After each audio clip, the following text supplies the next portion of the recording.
There's no feeling more intense than starting over. If you deleted your homework the day before it was due, as I have, or if you left your wallet at home and you have to go back after spending an hour in the commute. If you won some money at the casino and then put all your winnings on red but it came up black.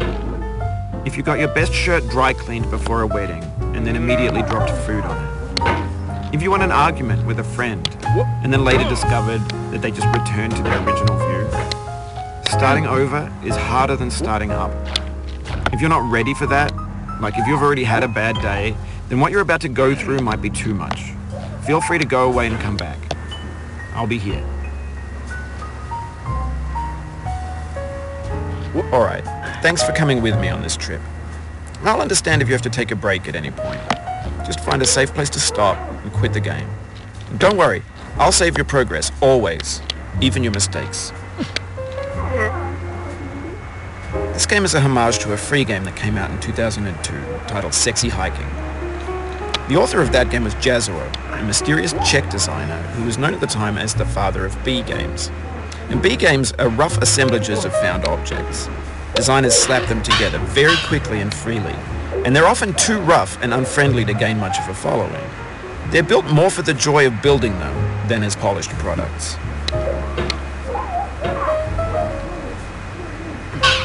In a certain way, Sexy Hiking is the perfect embodiment of a B game.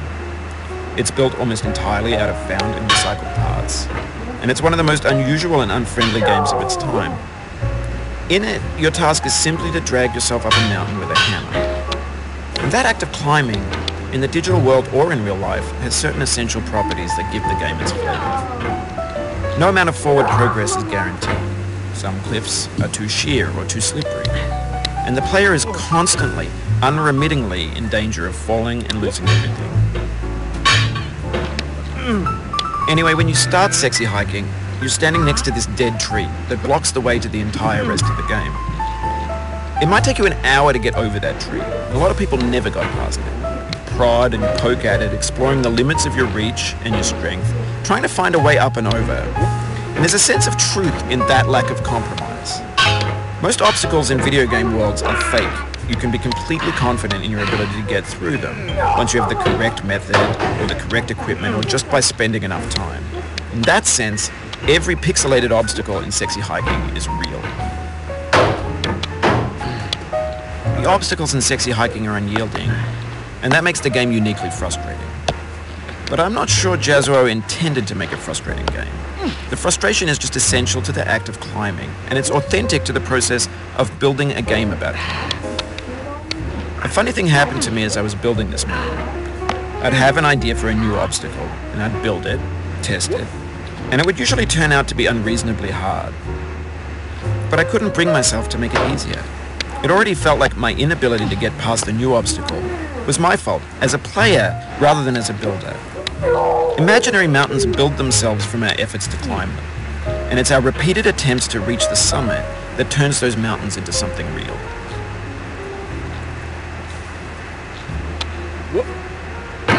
Oh, you just lost a lot of progress. That's a deep frustration, a real punch in the gut.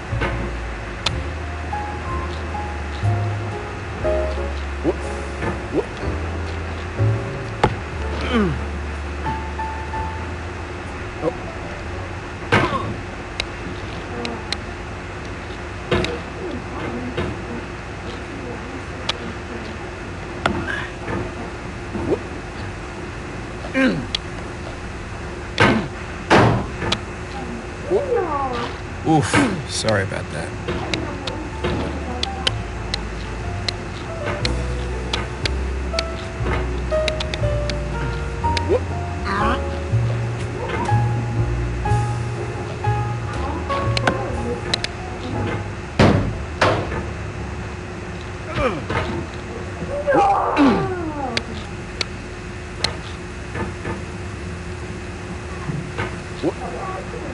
Oh, it happened again.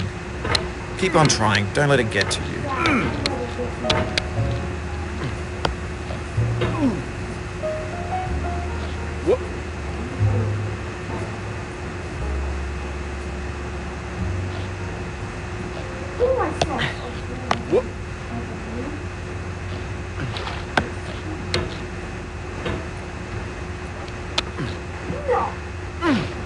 This thing that we call failure is not the falling down, but the staying down. Mary Pickford.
Get nasty over there, boy.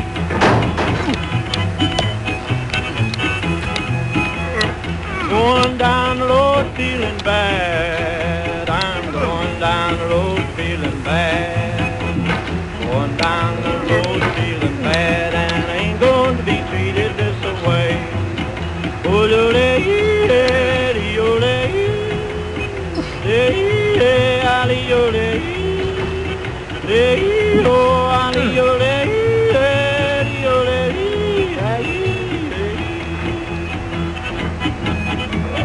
Lay them blues up, boy.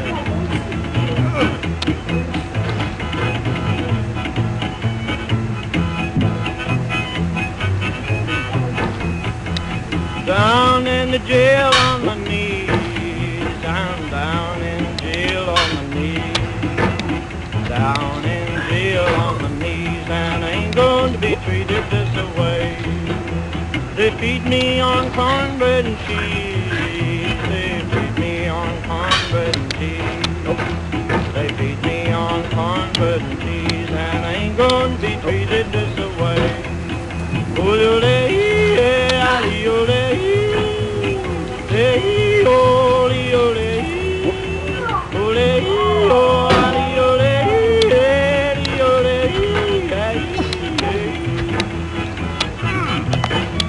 That's good time, boy.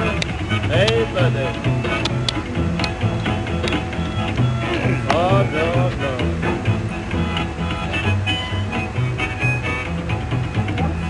$10 shoe fits my feet. A $10 shoe fits my feet.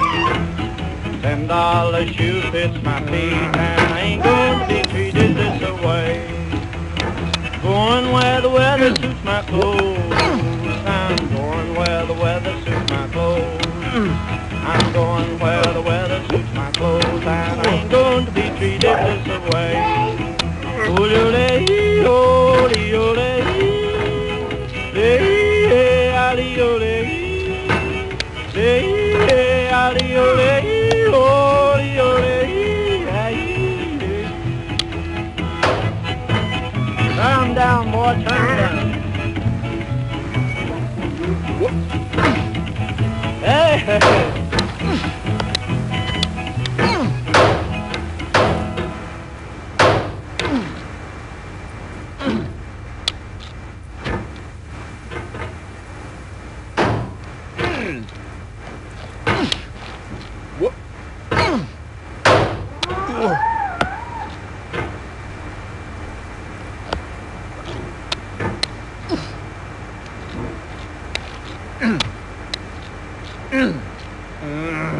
soul would have no rainbow, had the eyes no tears. John Vance Cheney.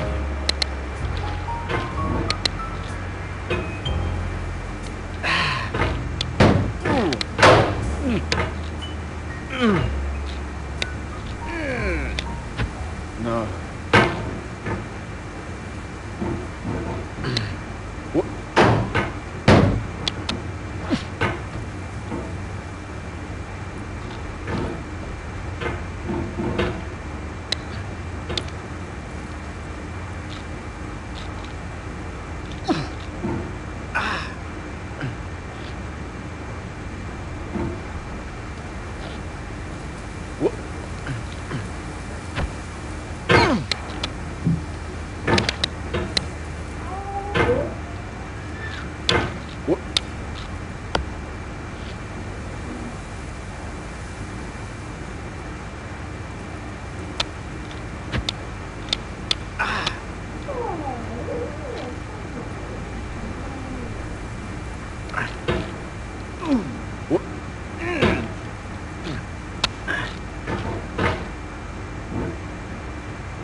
When you're building a video game world, you're building with ideas.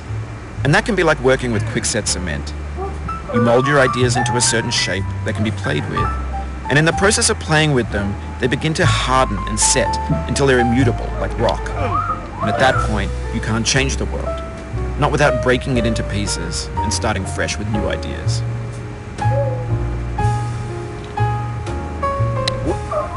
For years now, people have been predicting that games would soon be made out of prefabricated objects, bought in a store and assembled into a world.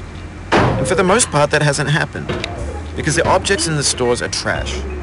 I don't mean they look bad or that they're badly made, although a lot of them are. I mean they're trash in the way that food becomes trash as soon as you put it in the sink. Things are made to be consumed and used in a certain context, and once the moment is gone, they transform into garbage. In the context of technology, those moments pass by in seconds.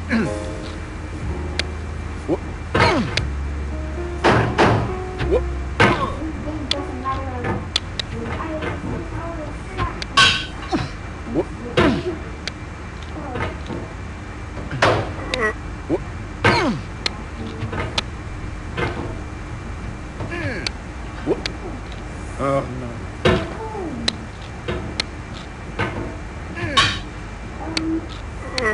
Over time, we've poured more and more refuse into this vast digital landfill that we call the internet. It now vastly outnumbers and outweighs the things that are fresh and untainted and unused. When everything around us is cultural trash, trash becomes the new medium, the lingua franca of the digital age. And you can build culture out of trash. But only trash culture. B games, B movies, B music, B philosophy.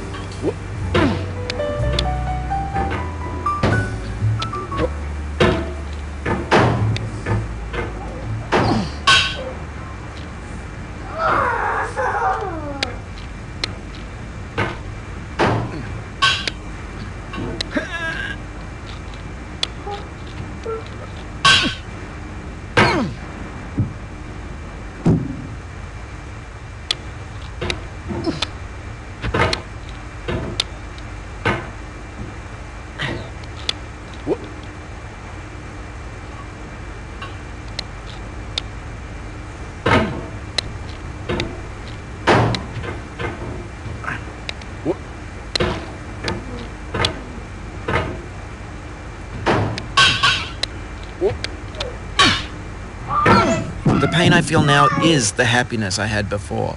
That's the deal. C.S. Lewis.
The vertical wall here has a way of getting it harder the more times you try it. I think anger makes you swing the hammer harder, and that can push you away from the wall.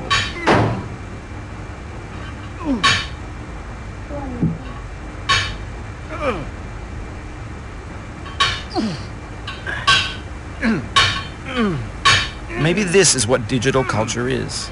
A monstrous mountain of trash, the ash heap of creativity's fountain. A landfill with everything we ever thought of in it. Grand, infinite, and unsorted.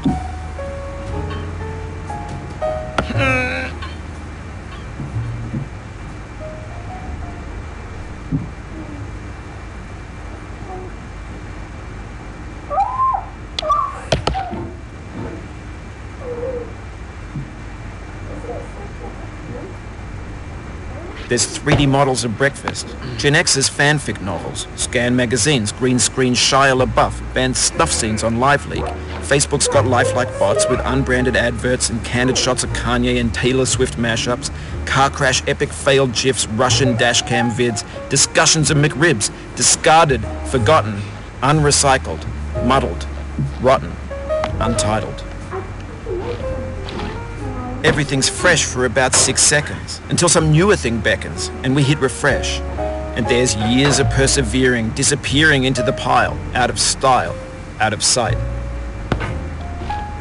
In this context, it's tempting to make friendly content that's gentle, that lets you churn through it but not earn it. Why make something demanding if it just gets piled up in the landfill, filed in with the bland things?